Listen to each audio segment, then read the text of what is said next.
Hello and welcome to Tech Thursday. Just do a little bit of testing here. If anyone can hear and see me, that would be great. Just drop it into the chat.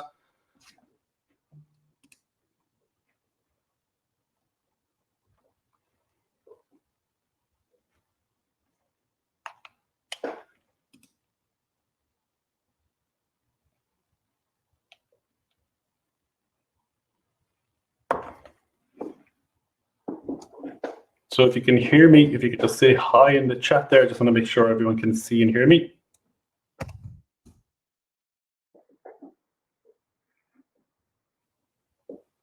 Hello, Rob. How you doing? Hi, Catherine. How you doing? John Leamy, how you doing? How are you, Matt? Matt, how you doing? Okay, guys. So what we'll do is we'll just give it a 1 or 2 more seconds, just in case anyone else wants to pop in. Welcome to the second edition of this series of Tech Thursday on innovation. If you have any questions to start, please feel free to drop them into the chat. Also, if you want to come on screen with me and have a chat as well, we can organize that as well later on.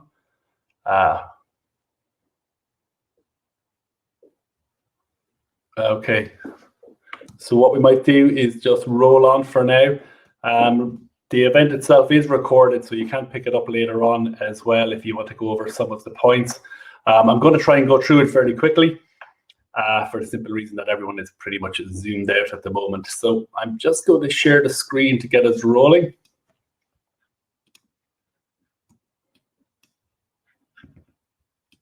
Okay, so hopefully all you guys can see the screen now.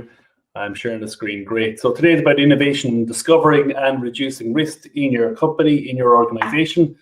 And these are challenging times, but your reactions can be small to test your assumptions. So in other words, it's a great opportunity in these times to actually test some of your assumptions of what's happening now and into the future.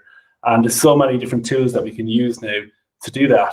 And so hopefully today is a little bit of an introduction into that. So just as a housekeeping, we're talking earlier on, just if you have any questions, just ask them in the chat and I'll try and answer them. You can join me on the video chat as well. Just put up your hand and I'll connect you. Most people don't want to, that's okay. And stick around at the end of the event. I'll share some of the books and some of the website references. I've referenced quite a lot of books in the previous one and in this one. I'll also provide you with a link to arrange a one-to-one meeting if you want just to look at what you've been doing in terms of what we're doing today or what you're doing currently. It's a free chat and it's available. I think it's tomorrow and next Thursday, or there's some times on the link to the calendar, which I'll give you just in a bit. So aiming for 30 minutes, guys. It's going to be a really fast one, but as in me talking really fast, it's a huge amount of content to get through, but I will try and answer some of your questions at the end. Okay, so again, who's this for? You may be a corporate innovator or an organizational innovator.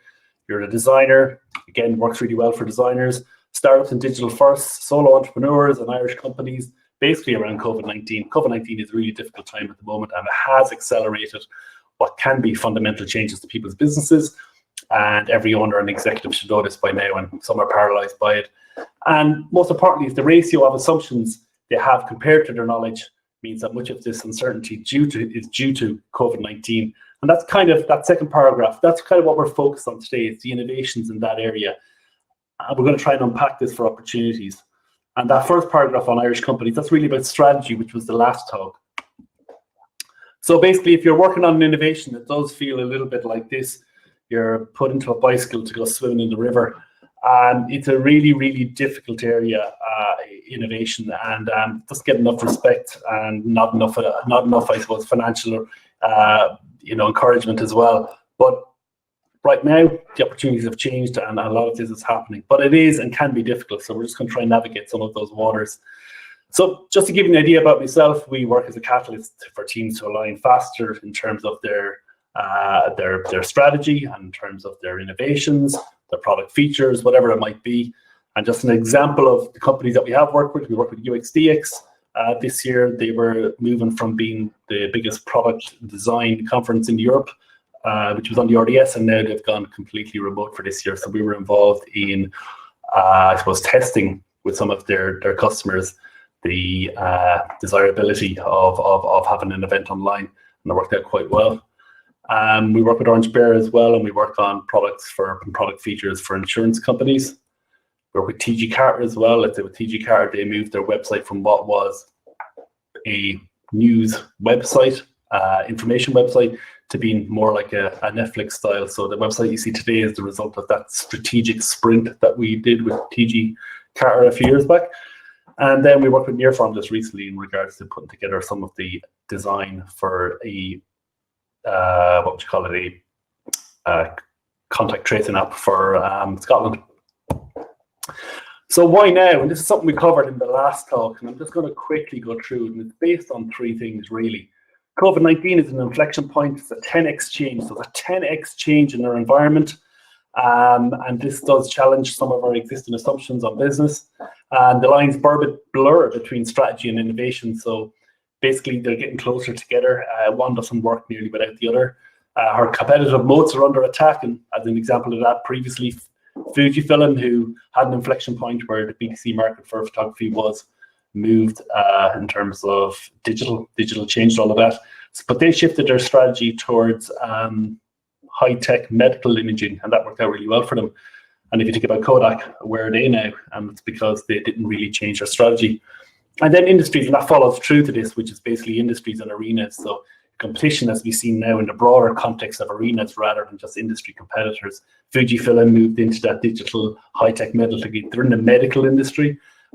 So it's completely changed. And Netflix, I mean, they say now that they're competing for people's disposable time. So if you think about it in terms of, you're watching Netflix in the evenings, they're competing for disposable time. But what else is there of your disposable time that they will be competing for? I would say watch that space. But basically, you got to kind of look at these three areas. COVID-19 has been a catalyst. Competitive moats are under attack, and industry and arenas are the new way to look at your competitors and your opportunities.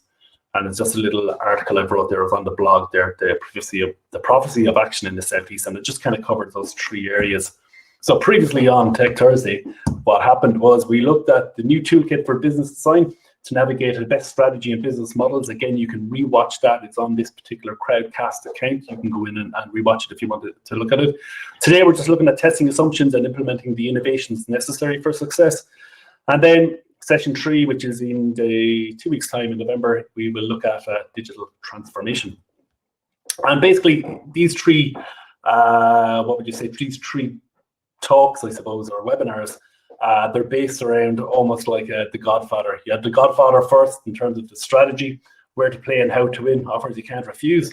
And today we're looking at innovation, crossing into new markets and dealing with inflection points, big changes, and how to deal with them. The Godfather in part 2 had to deal with those changes in the drug trade. We're not talking about the drug trade today, but we're just talking about inflection points in their industry. And transformation, keep going back to the old ways. It will destroy your organization, as we found out in The Godfather part 3. And today, like I said, we're in Godfather Part 2 zone today.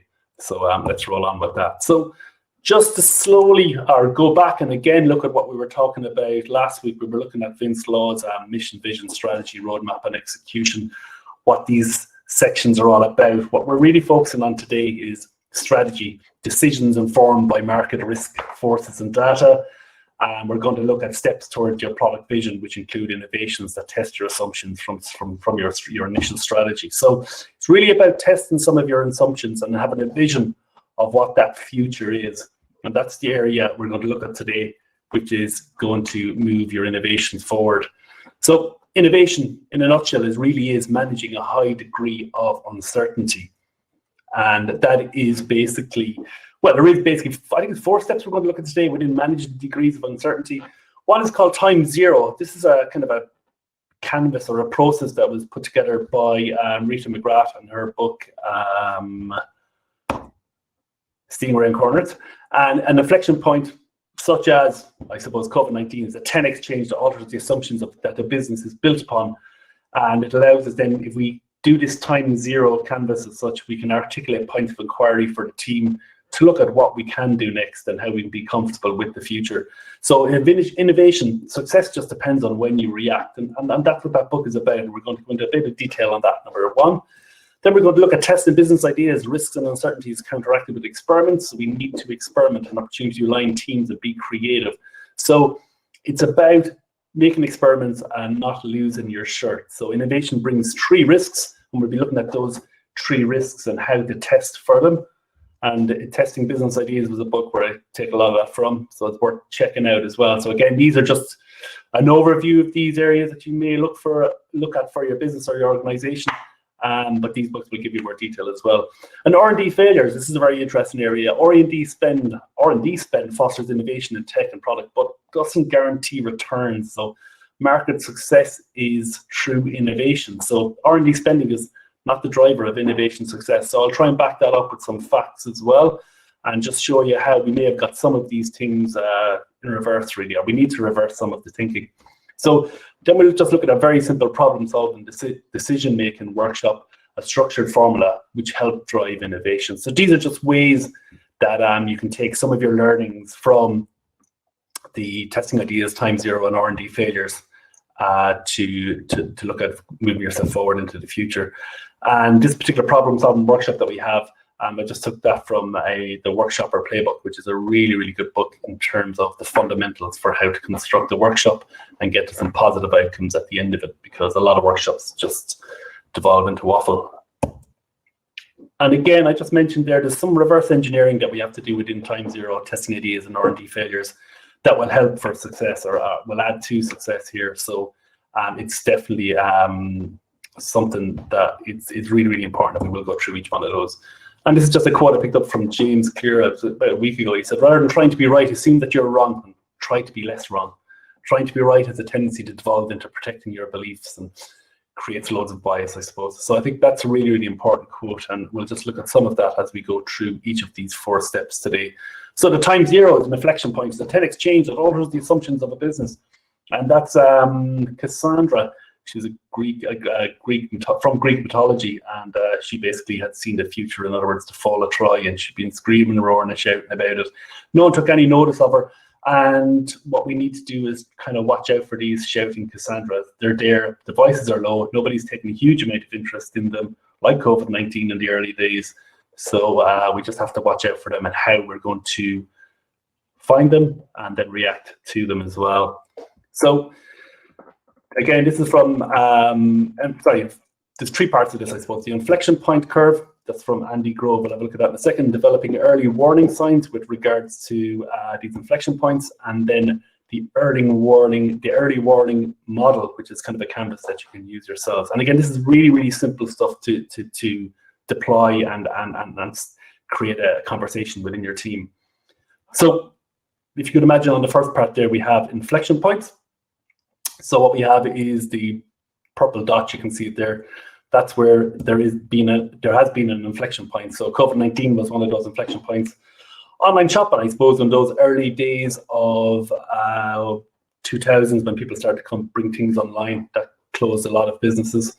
Y2K as well, that was something that popped along. It was an inflection point for change. Some would say that we handled that quite well. And then obviously trying to protect your business moats in these particular inflection points is really important. So you can see at these inflection points, some businesses succeed and do incredibly well, and some businesses do decline. And COVID is a failure of not reading the leading indicators. So people could say that, in the US, that they did have, policy, etc., with regards to, what was called disease management, etc., and then some of those things were thrown out. So it's something that's I think in terms of the COVID, I suppose it is an inflection point, and I mean, like, are we going to learn from this existing one? It's a really, really interesting question, but we'll move on. Developing early warnings in terms of these kind of Cassandras, these inflection points in the future. How do we navigate these?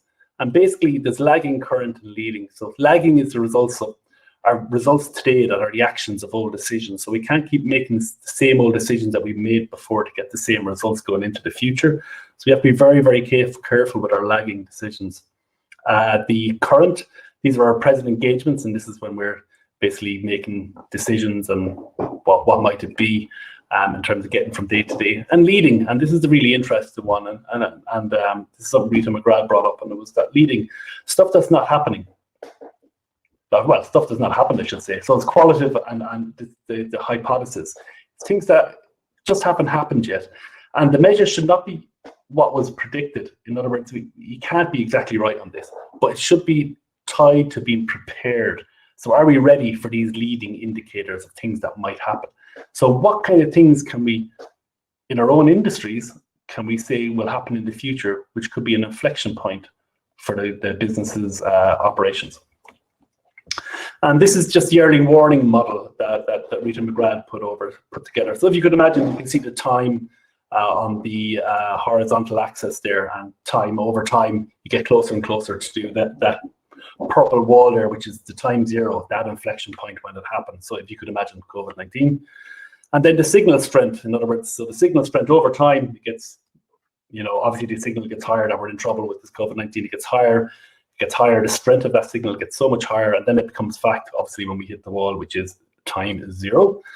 But then our degrees of freedom to react to these changes. So the closer we get to the time zero, the lower the degrees of our freedom are. So you can see that we have a real problem.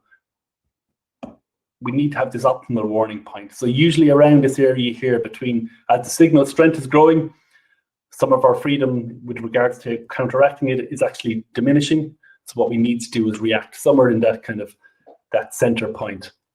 And the strength of the signal is inversely related to our ability to react to it. So basically, when we get beyond this optimal warning point, it gets more and more difficult for us to react to it. And we can see that with businesses today as COVID-19 has hit that time zero event.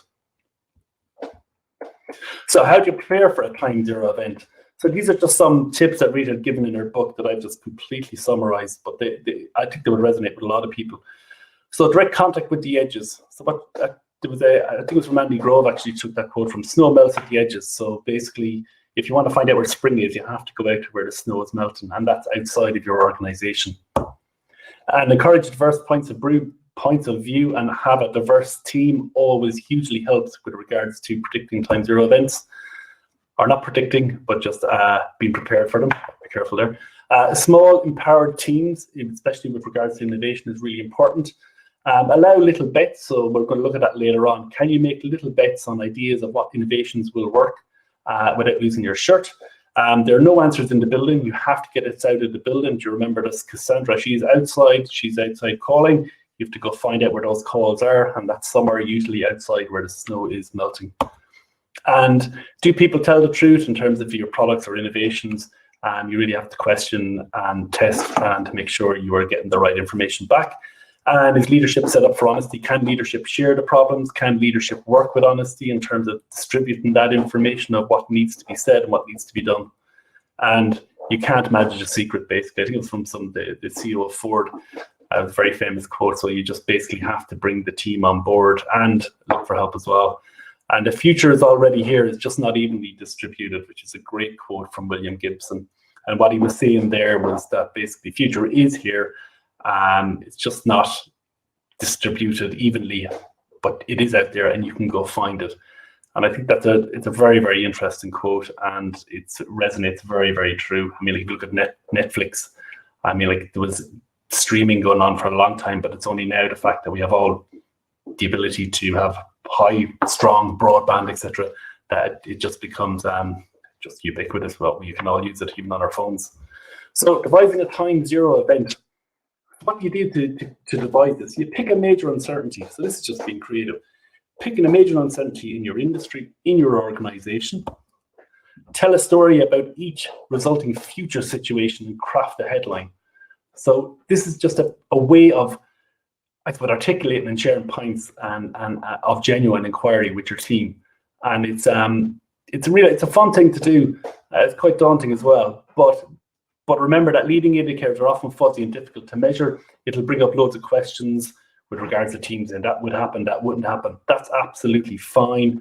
But it's really, really about getting those things out there. And what we'll do is we'll just take an example of devising a time zero event used by, let's say, the financial industry. So financial services in 2008, I think this was put together by Accenture, and I think I've mentioned at the bottom of the source there, it's on one of Rita McGrath's actual blogs, so it's worth checking out. But basically, they said, let's look at some inflection points. traditional banking becomes irrelevant for 50% of customers. This is one of their inflection points when they were looking at banking and financial services. Because of things like voice-enabled tech slowly getting there at the moment, Amazon access to your account, God forbid, less branches, crowd lending becomes cheapest platform for this service. So in other words, you took at existing banks at the moment, if crowd lending platforms became the resort for lending, it could really destroy a lot of banks where that in essence is the majority of their income. Technology companies capture 25% of traditional banking revenue. So Revolut attack banks in payments and create new kinds of services. So I mean, like, is that already happening? I mean, like, there's a lot of people with Revolut accounts in Ireland, UK, Germany, etc., N21 as well. So are those companies already removing money from bank accounts? I think everyone would pretty much agree, and people who have a Revolut account will tell you that that is already happening. And Amazon Bank offering lending and deposits as a way to easy pay solutions. So again, that could be something as well that could happen. But it's all about coming up with what these events are. Remember, this was in 2008, and some of these things are actually coming through already. And AI creates radical transparency across 50% of the business. So AI-enabled financial advisors with services such as your AI on your phone telling you should change the utility provider now because you will save money, and we'll do it for you, and we'll set up the transfer of the accounts and blah, blah, blah. So these are things that could come down the line. And even if you look back at Revolut there, and they're opening new services as well, where you get discounts and cash back on purchases using your Revolut account. So it's the moats are falling and the arenas are opening. And then open banking arrives. 50% of customers give permission to share their data with third parties. So that's a PS2, I think it is. So that opens an absolute can of worms of opportunity, if I could term it like that. So as an analogy, you could say, who would have thought that Google Maps would be the founding and growth for geolocation dependent services such as Uber. So I can't even, there's 100 things you could put into this area, all extremely interesting, with a huge amount of challenges, a huge amount of change, and a huge amount of possibilities and opportunities. And then just to look at that in terms of, again, the strength of the signal is inversely related to the ability to react to it. So it's this area here we have to be very aware of, because we're going to be paralyzed if we're in this area. And if you look at the four above, just look at the dotted lines and think about where they are now even. And the whole idea is that when you do find something in terms of an inflection point for your company, a 10x change, you've created this kind of a headline like we have along the top, you put it into the chart, and then you can kind of reverse engineer. So this is going to the reverse engineer idea. You can start reversing engineering the ideas of things that you have to do now to make yourself in some way prepared, but it might necessarily happen, but be in some way prepared. And here's the question: is there anything robust about all the scenarios that you could utilize? That's just a question, but an interesting one. And again, just to give you a review of that, COVID-19, gradually then suddenly, this is a very scary idea. I think that, obviously we're going through a very difficult time in business and in life, etc. And a lot of companies will gradually then suddenly disappear. I think we're going to see more of that in 2021 than 2020. I'd be more concerned about 2020 with regards to that gradually and then suddenly disappearing. Blind spots come from our past success. So what happened before, riding that tired donkey as such, probably won't save you. And most of us work with our lagging indicators, and that's basically the same thing really. We're making decisions based on what worked before. And the strength of a signal is inversely related to the ability to change it. Again, just re-emphasizing that fact. The later you leave it to react and innovate, the more chance you will be paralyzed. And it isn't about prediction, but preparedness. So again, it's not about getting it exactly right of what's going to happen. There's no winners here with regards to that, because it's very random. The future is random.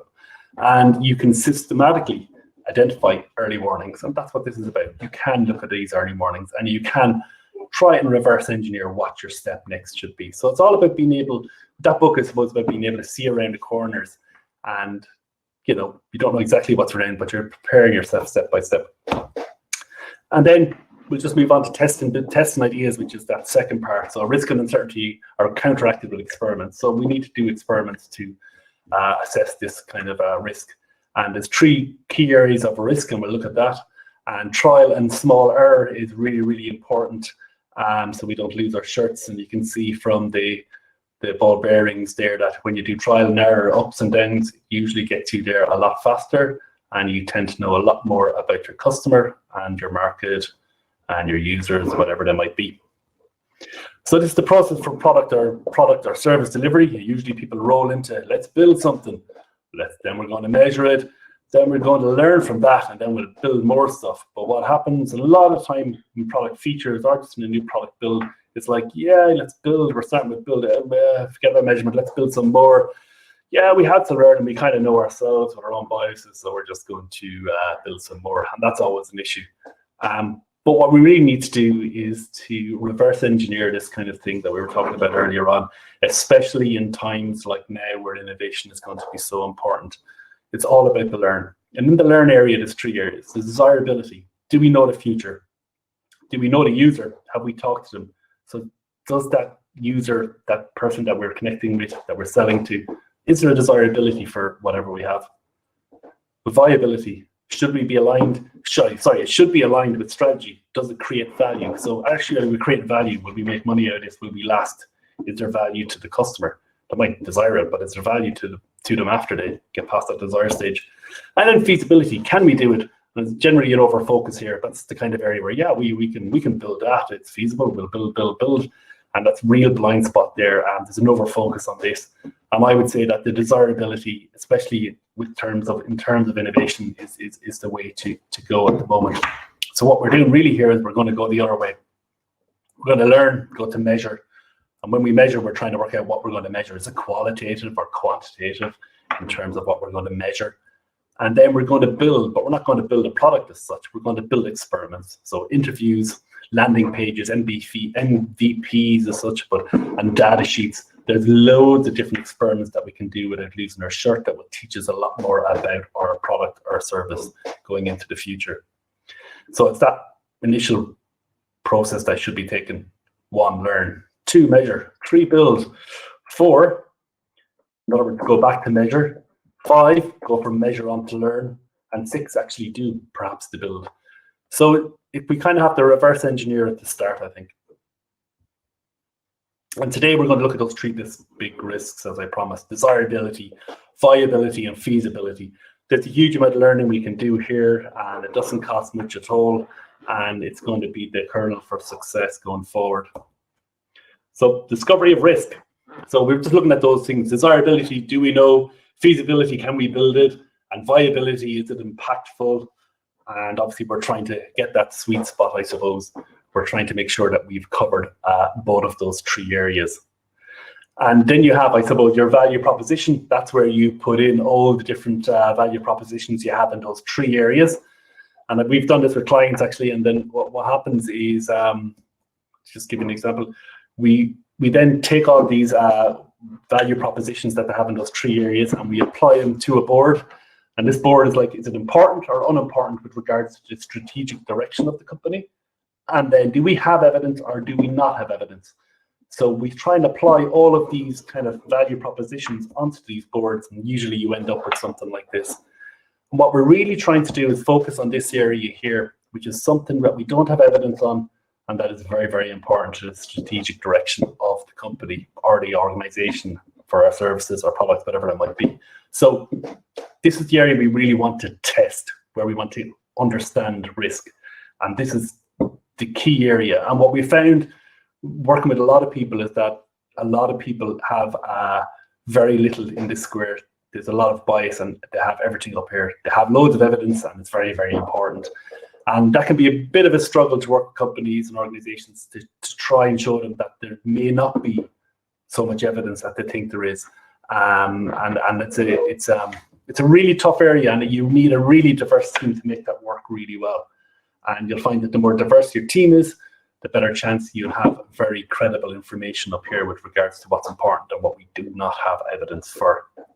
So designing experiments to reduce that risk. So let's say we took those things of high importance with very little evidence.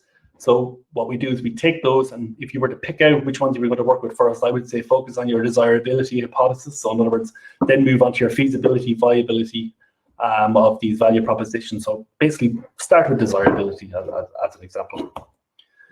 What you want to do then is build a hypothesis for your desirability of the product. So I lift this up as an example. I'm not going to go into too much detail. You can look this up as well. But we believe you build a hypothesis for what you think is part of your value proposition that you believe you don't have much evidence for, and it's very important.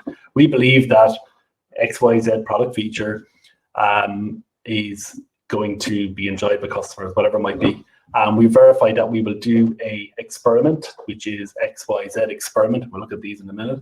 And then we will measure using that experiment that the users who interacted, that 20% of them would enjoy XYZ, whatever it might be. And if we are right, we'll take these next steps. And what I'd say on the tip in terms of putting together a hypothesis for one of your desirability, as we were saying, would be to do multiple experiments and do multiple different experiments. Because experiments generally, a lot of experiments at this point would have very little, don't have strong evidence of success. So the more experiments you do, the better your results will be to get the right result in terms of if you got good feedback, or what do you say, proof, if you're looking for proof. And then in terms of, I suppose, the experiments that you can do, people say like, oh God, what would these be? And there's some really, really simple ones out there. And in the book, Testing Business Ideas, they have about, I think it's 44 on it. And just to give an example, I've just put up 2 up here. One is called a data sheet. So let's say if you were bringing out a new product and before you even get to the build, you could actually look at the desirability, feasibility, viability of it, and you could actually put together a data sheet with elements of all of that in there. And then you could take that data sheet, literally a piece of paper that you mocked up in Word, even whatever it might be, and you could go test that with some of your potential customers and see if it's something they would be interested in. So it's like a really, really simple way to get an idea if your product's going to work. The boomerang, I think that's a very, very interesting one. It's where, let's say you had a product and you were trying to test out something about desirability of it, but there was other products like it out there on the market. Instead of going off building it, you could use their product. You could just basically sit down with users, go through their product and check out that element of desirability that you'd be looking to have, and you could learn a lot from an existing product. So you could sit down with people with existing products that are out in the market, not even your products, and you could test and see what they think, and that's without building a thing. So it's a really, really good way to do it. And again, just a quote from the Jeff Bezos here is that people who are right a lot work very hard to do that, a natural thing of trying to disconfirm their beliefs. So it really is, I'd be trying to kill your babies here. I'd be trying to, whatever that biggest thing you think is going to work, trying to kill it, proving it in experiments, whether it's going to be validated or not. So it's really, it's like that James Clear quote from earlier on. Really take that to heart when you are actually doing your experiments. And again, so obviously it's just doing it in this order rather than the order of starting with the build. And then R&D failures. So we're near the end now. What time are we? Okay, we're nearly just gone 30 minutes. So R&D failures. R&D spend fosters invention in tech and product, but doesn't guarantee returns. Market success is through innovation. I feel very strongly on that. And R&D spending is not the driver of innovation success. Sometimes they're banded together, but they shouldn't be. So innovation versus R&D spending. So I'll just go through some bullet points I have here on this. This is just one page basically about R&D, but I think it's an important one. So R&D spending is not the driver of innovation success. Ideas are only a multiplier of execution. So if you look at someone like Apple, they don't actually spend a huge amount on R&D. It's all about the innovation. So they just execute things incredibly well. Some of the most important innovation companies in the world do not spend a lot on R&D, and in proportion to their revenues. That's really important. You can look at things like the Nintendo Wii. You could say, oh wow, what an innovation, and it is. But they didn't need to go into much R&D. All the parts for components for building a Nintendo Wii were already sitting on the shelves. It was just a matter of putting them together. Never underestimate innovation compared to R&D. So qualify innovations before R&D. So that'd be my main point here. Just qualify your innovations before R&D. Do those tests that we were talking about earlier on with regards to qualitative, quantitative, but feasibility, viability. Make sure that you have those feasibility, viability, and usability in order, and you validate them before you actually go into do R&D. So it is the case that the hardest part of innovation is achieving market fit. That's success with the technology and products we invent. So really try and get that quality, get the feasibility of the product right before you actually go into the R&D. And keep skin in the game, work and collaborate with other industries in R&D and in innovation. Collaborate with enterprise. I can't stress that enough. That's where you're going to see the opportunities. A disruptor, I was going to say, I just highlight these at the end actually, but a disruptor can win market share by creating the right value proposition for customers and finding the right business model. And then the incumbent companies may be able to spend their vast resources on technology, science, and product innovation, while startups are funded and incentivized to find business models that work. So if you want to look at the previous Tech Thursday, we kind of talk about that as well. It's really, the business models is a very interesting area. And that's it, just finally validate your 3 big risks, the 4 R and D. And then if you want to look at the ecosystem here, this is coming from PwC, I believe. And you can see the strategy and business, I think is the document. And you can see that some of the lowest spend in R&D with the highest returns in terms of profits are not actually using R&D at all. Or they are, but it's a minuscule amount of percentage compared to some other companies. And then the innovation versus spending. So some of the growth revenue, I suppose the revenue growth in the innovators compared to the top spenders in R&D, there is a pattern there. So not ruling out R&D at all. I think it's really good, but you want to make sure that there's you have worked out the viability, not the viability, feasibility, etc. of the product before you go in and do some R&D. So again, if you're trying to problem solve and make decisions and taking this to the next step, you need a structured formula that will drive that innovation. And there's this 4C framework that I was talking about earlier on from that book, and helps flow of energy and keep team energies high, etc. And the framework basically that we use, I suppose, is that we always try and get involved and work on short, snappy workshops and longer ones as well. But you just want to keep the excitement high, because over time things begin to lag and people lose interest and things may not work out. So it's all about keeping that excitement high, and it's about getting people involved very early on. And this is the framework that we use. We collect and gather information, then we choose on what to focus on, then we create multiple solutions, and then we commit to actionable takeaways. These are the 4 C's, the 4 steps. We've used that for so many different kinds of scenarios for our customers. So if it was someone looking for content creation, we've used the same process. When we do design sprints, it's in the exact same process. And it can be used when you're working out with regards to your innovations and what you're going to test and how you're going to create the test, using the exact same process: collect, choose, create, and commit. And with these kind of workshops, they're all curated with a whole bunch of exercises. And the exercises you can see are just examples of some of the exercises that we use, which are just on the yellow stickies down below. So you basically curate different exercises together under that framework of collect, choose, create, commit, and time box it. And that's the way you'll move forward fast. So it has to have actionable takeaways. It has to have outcomes. And that's really, really important. And again, when you get to that stage of commit and you take your actionable takeaways and you test and whatever, you really do have to go back and start the collection again. It's a never-ending process with innovation, and so it should be.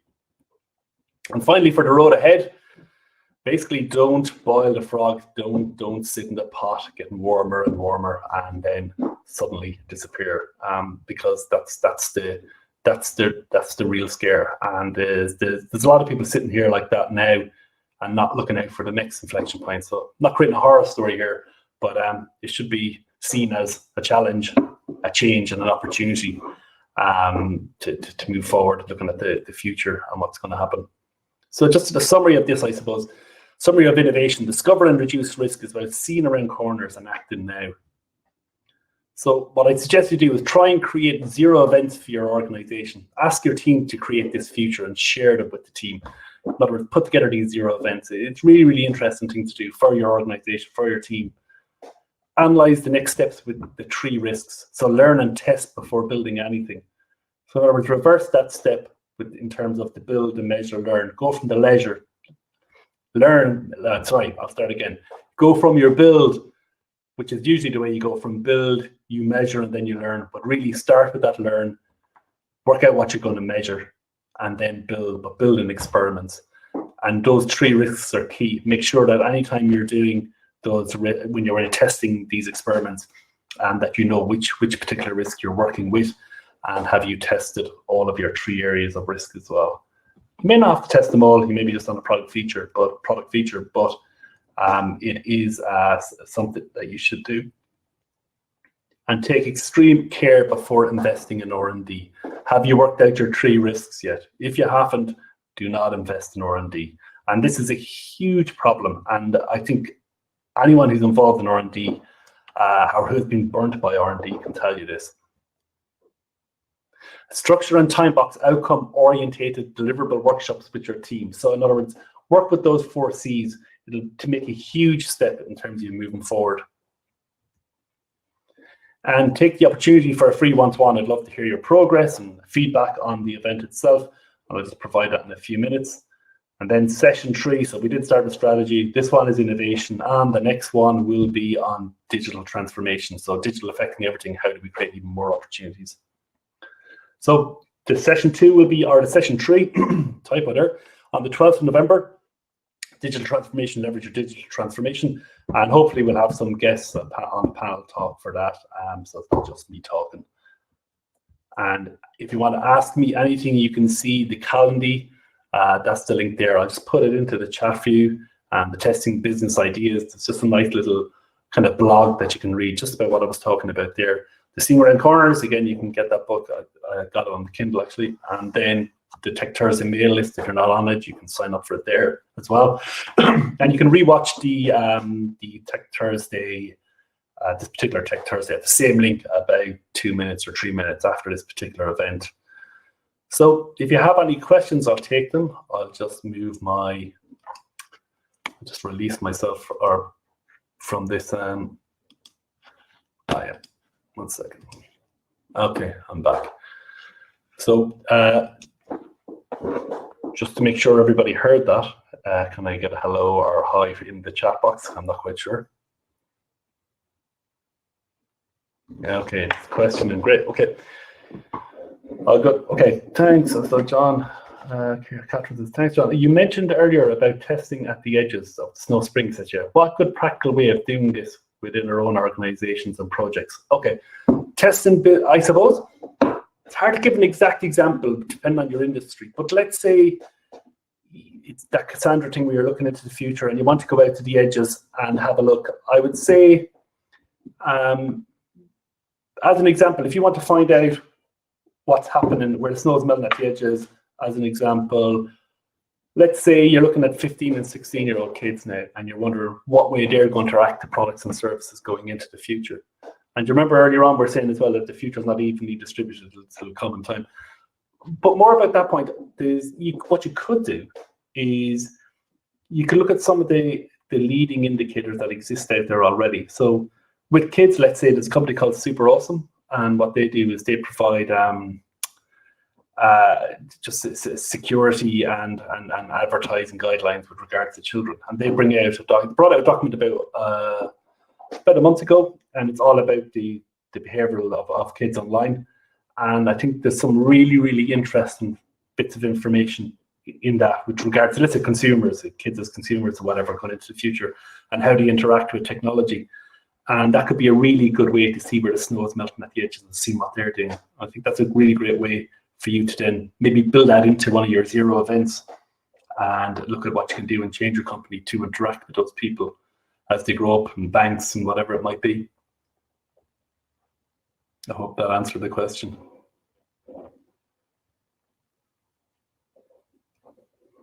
Cool. Okay, any other questions before I go? Okay, great. Well, look, thanks a lot for coming along. I think there's a question in here. Oh, I have a question here from Aidan. He said, any thoughts on how you might best spark conversations around innovation in teams that are now distributed, around innovation in teams that are now...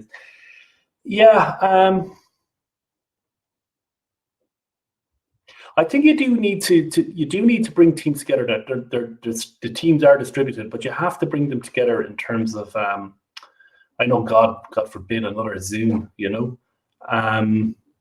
but you do need to bring them online. And I think you have to, with regard to like the 4 C's, you almost have to go through a process, even if it's within an hour. You just work out, whatever it might be in terms of those 4 C's. You start at the start of the 4 C's and you get to the end with a deliverable outcome with regards to what innovations are out there. And I think that's probably a way to go. Let's spark innovation teams. I think the other way is to spark a question around innovation in teams, and the easiest one even would be to pick out those 0 events. Get the team to pick out those 0 events, and it's a bit of fun because you make it like a headline. Let's say in your own industry, whatever it might be, you could just, what's going to change in the industry in 10 years? What's the next COVID as such? What's the next 10X? And how does that affect your industry? And then ask the people to put together those headlines, and then ask them how you could help mitigate that risk by reverse engineering it. So you'll find out that, and what you'll find with that is that with your teams as well, you should take the team from top to bottom. Everyone will have something to say, and the answer in terms of looking at innovations and creating a catalyst innovations probably won't come from the places that you think it will come from.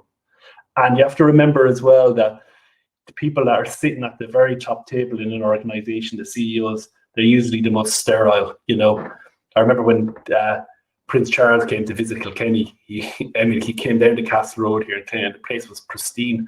And it's like, it's never been as good. It's, the place has never looked better since he visited. But he must go around and think the world is perfect, So I think that people who are at the top are usually quite removed. So it's dig deeper into the organization, and that's where you'll start finding innovations, I think, and beyond, obviously. I hope that answered the question in a long-winded way. Okay, I don't see any other questions, so I said 30 minutes. We're now nearly at 45, so I'll go.